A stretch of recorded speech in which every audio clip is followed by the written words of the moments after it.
जबरदस्त power struggle चल रहा है। एनसीपी किसकी है अभी पता नहीं है, विधायक किसके पास है ये भी पता नहीं, कौन भतीजे के साथ चला गया है और कौन चाचा के पास रह गया है ये तक पता नहीं। अजीत पवार के पास विधायकों का आंकड़ा क्या है, 36 से कम है या अभी तक साफ नहीं है। पार्टी दफ्तर का उद्घाटन नारियल फोड़कर होता है, लेकिन एनसीपी के दफ्तर का उद्घाटन आज ताला तोड़कर किया गया। कल शरद पवार की एनसीपी और अजीत पवार की एनसीपी दोनों की बहुत अहम बैठकें होने जा रही हैं। हो सकता है कि कुछ तस्वीर साफ हो। अभी तक इतना पता है कि महाराष्ट्र की सियासत में सरप्राइज एलिमेंट बरकरार है। शरद पवार जिस भीतरगात, बगावत, महत्वाकांक्षा का शिकार हुए हैं, वो खुद भी इसी खेल के खिलाड़ी रहे हैं। अजीत पवार राजनीति की जो सीढ़ियां चढ़ रहे हैं, जिन पर चाचा शरद पवार के पैरों के निशान पहले से मौजूद हैं। पवार परिवार की सियासत का इतिहास खुद को दोहरा रहा है।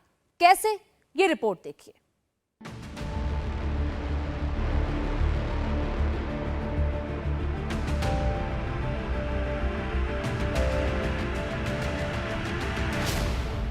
मी अजित अनंतराव पवार। क्या महाराष्ट्र में 1978 वाली कहानी दोहराई गई? क्या 2023 में चाचा वाला गेम भतीजे ने कर दिया? 1978 में क्या हुआ था जिसकी चर्चा 2023 में है? दादा से दादा तक 78 और 23 की पूरी हकीकत। मी अजित अनंतराव पवार। इसमें सत्ता के लिए शरद पवार को भतीजे अजित दादा पवार ने धोखा दे दिया। तो क्या भतीजे अजित पवार ने चाचा शरद पवार के साथ वही किया जो 1978 में शरद पवार ने अपने गुरु वसंत दादा पाटिल के साथ किया था? आखिर क्या है 1978 की पूरी कहानी? दादा से दादा तक 78 से लेकर 23 की पूरी हकीकत।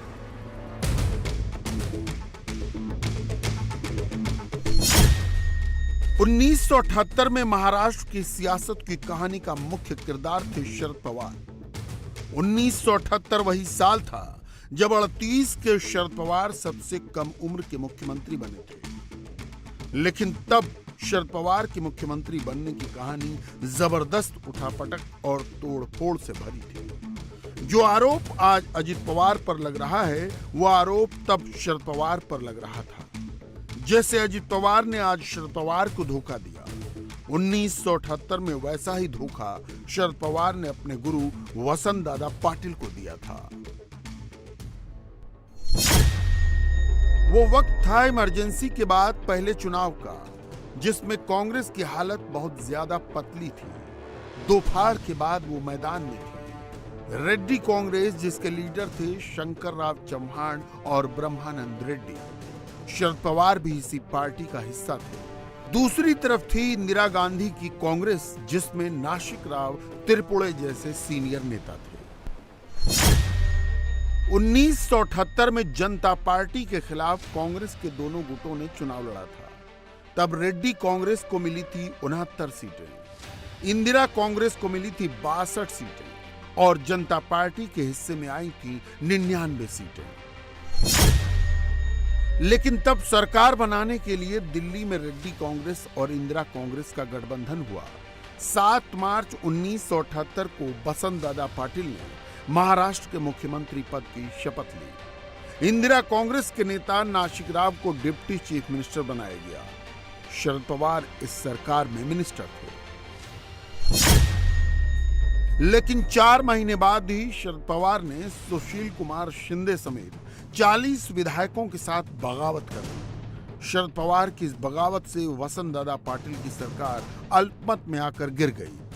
तब इसे शरद पवार का वसंत दादा पाटिल को दिया गया धोखा माना गया था। वसंत दादा पाटिल से अलग होने के बाद शरद पवार ने अपनी पार्टी बनाई और जनता पार्टी के साथ गठबंधन करके महाराष्ट्र में सबसे कम उम्र के मुख्यमंत्री बन गए।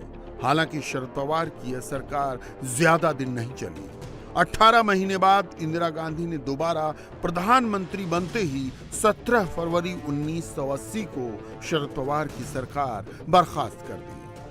महाराष्ट्र में एनसीपी दो फाड़ में बंट चुकी है।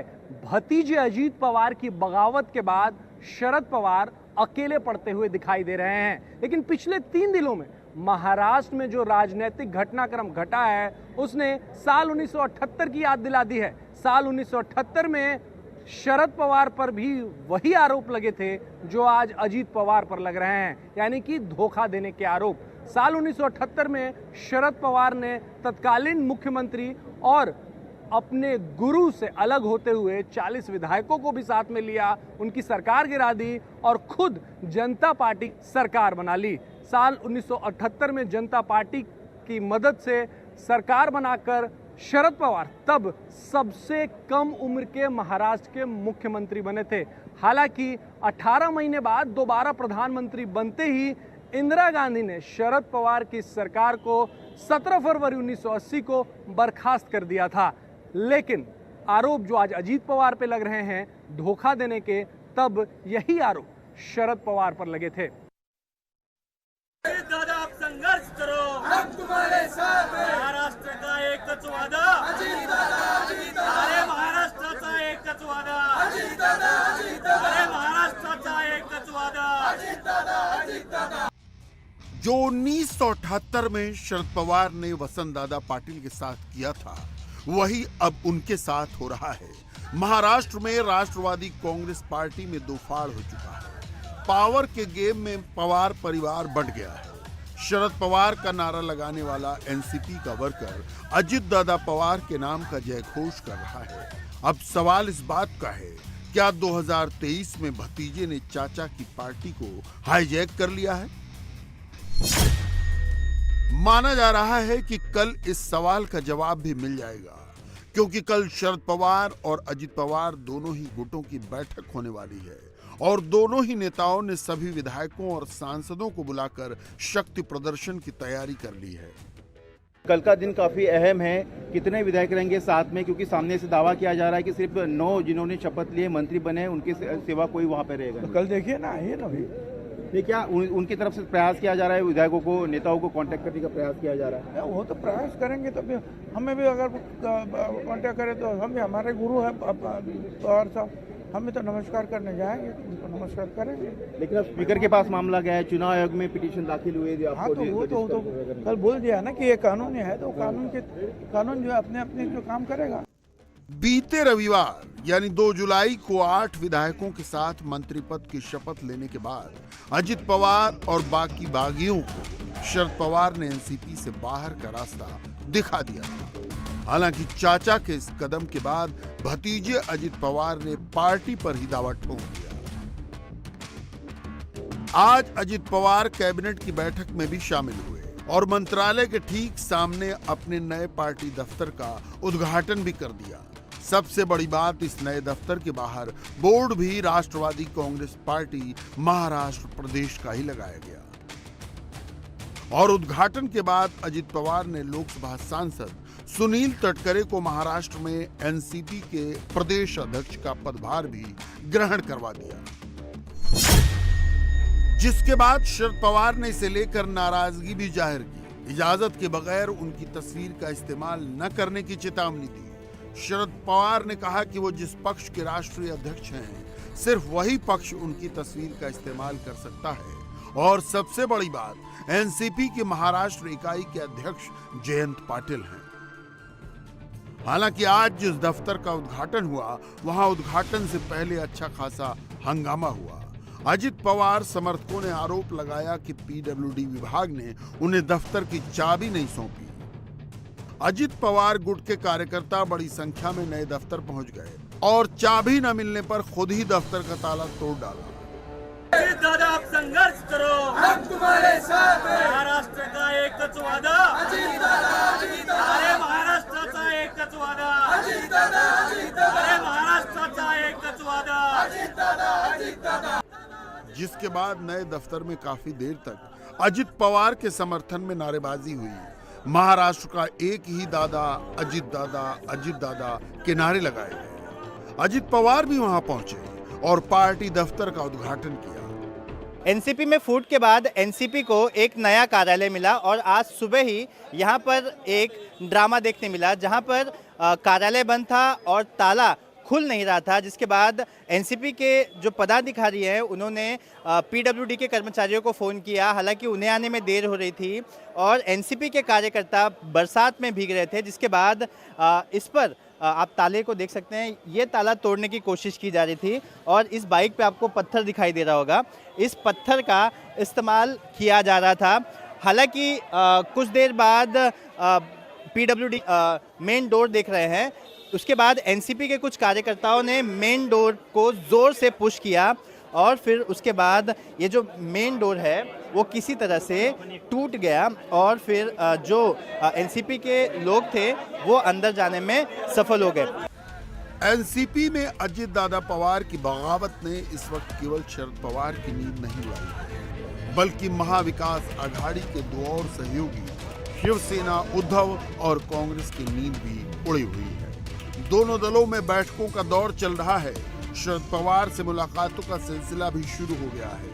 कांग्रेस को टेंशन विधायकों के टूटने की है, दूसरी तरफ पिछले साल टूटी शिवसेना है, जिसके नेता संजय राउत का दावा है कि वो और उनकी पार्टी हर हाल में शरद पवार के साथ खड़े।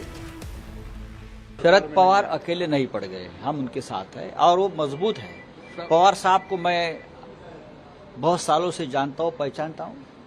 शरद पवार साहब ये बाला साहब ठाकरे जैसे ही है, अभी कभी भी अपने आप को अकेले महसूस नहीं करते। मास्टर स्ट्रोक क्या होता है, जिसके हाथ में ईडी सीबीआई जैसी एजेंसी हो, यानी जिसने अंपायर को ही फोड़ दिया है, तो मास्टर स्ट्रोक 2024 में हम भी मारेंगे ना। 2 घंटे दीजिए, स्ट्रोक पर स्ट्रोक बैठेंगे, हमारे हाथ में दीजिए ये एजेंसी ना 2 घंटे के लिए। एक चीज और कह रहे हैं कि एनसीपी चूंकि पूरी की पूरी एनसीपी उनके साथ आ गई है सरकार में, तो अब एमवीए बचा ही कहाँ है एनसीपी। बात ऐसी है, जब शिवसेना के कुछ विधायक टूटे थे तब भी यही कहा था, अब ये कहेंगे। भारतीय जनता पार्टी के बोलने और कहने से कोई राजनीति चलती है क्या? अजित पवार की बगावत के बाद आज कांग्रेस विधायकों की मीटिंग बुलाई गई। मौजूदा सियासी हालात पर चर्चा हुई। बैठक के बाद पूर्व सीएम अशोक चौहान ने कहा, पूरी कांग्रेस एकजुट है। हमारे साथ अशोक चौहान जी हैं, उनसे बात करते हैं। सर, आज की मीटिंग में क्या फैसला हुआ? आज की मीटिंग में जनरल पॉलिटिकल सिचुएशन का जायजा लिया गया। कांग्रेस के पूरे विधायक एक साथ है, कोई आपस में कोई प्रॉब्लम नहीं है और सभी इस पॉलिटिकल डेवलपमेंट को हम लोग ऑब्जर्व कर रहे हैं। हमारे में पूरी यूनिटी है, कोई दिक्कत नहीं है। विपक्ष के नेता पे कोई नाम तय नहीं हुआ है, अप्रोप्रिएट टाइम पे फैसला होगा, अभी कोई फैसला नहीं। सर, घटनाक्रम को किस तरीके से देख रहे हैं, जिस तरीके से अजित पवार ने बगावत की? Very unfortunate, very unfortunate. इसके पीछे की वजह क्या आपको लगती है? I don't know, I can't ask him. Okay, sir, बात करने के लिए बहुत बहुत शुक्रिया। तो ये थे अशोक चौहान, जिनका साफ तौर पर कहना है कि किस तरीके से मजबूत विपक्ष के तौर पर कांग्रेस काम कर सकती है, उस पर चर्चा हुई। हालांकि विपक्ष का नेता कौन होगा, इस नाम पर अभी चर्चा नहीं हुई है। वहीं एच.के. पाटिल का कहना है कि सही समय पर सही निर्णय लिया जाएगा और निर्णय आला कमान लेगी कि विपक्ष का नेता कांग्रेस की तरफ से कौन होगा। अजित पवार ने बगावत के बाद एनसीपी पर दावा तो ठोक दिया है, लेकिन इस दावे में कितना दम है, इसका टेस्ट होना अभी बाकी है। अजित पवार खेमे का दावा है कि एनसीपी के मौजूदा 53 में से 40 विधायकों का समर्थन उनके पास है। अगर वाकई ऐसा है तो अजित पवार और उनके साथी बागी विधायक दल कानून से बच सकते हैं और अगर ऐसा नहीं हुआ तो एक्शन होना तय है। हालांकि महाराष्ट्र विधानसभा के स्पीकर के फैसला बिना पक्षपात के होगा, जो सही होगा उसे पूरा न्याय मिलेगा। यदि कोई याचिका कर रहा है वो उसका संवैधानिक अधिकार है, उस पर ना मैं रोक लगा सकता हूँ ना आप रोक लगा सकते हैं। लेकिन आपके माध्यम से मैं सभी को यही बताना चाहूँगा कि जो हम निर्णय लेंगे वो जस्टिफाइबल निर्णय होगा, इक्विटेबल निर्णय होगा, इसमें किसी भी प्रकार का पक्षपात नहीं होगा और ये निर्णय लेते समय हम रीजनेबल समय में ये निर्णय लेंगे। सुप्रीम कोर्ट ने बताया उसके अनुसार, ऑर्डर के अनुसार, और रीजनेबल समय यानी सभी नियमों का पालन करके, संवैधानिक प्रावधानों का पालन करके जो रीजनेबल और जस्टिफाइड ऑर्डर देने के लिए समय लगता है वो रीजनेबल समय है। हम रीजनेबल समय में निर्णय देंगे। महाराष्ट्र में एनसीपी के अंदर बगावत के बाद कल का दिन बहुत ज्यादा खास होने वाला है। कल दोनों ही गुटों का शक्ति प्रदर्शन होगा। किसके दावे में कितना है दम, किसका पलड़ा मजबूत है, सब कुछ कल सामने आ जाएगा। इंडिया टीवी हर वक्त हर जगह डाउनलोड करने के लिए सर्च करें India TV news Google play store या ऐप स्टोर पर।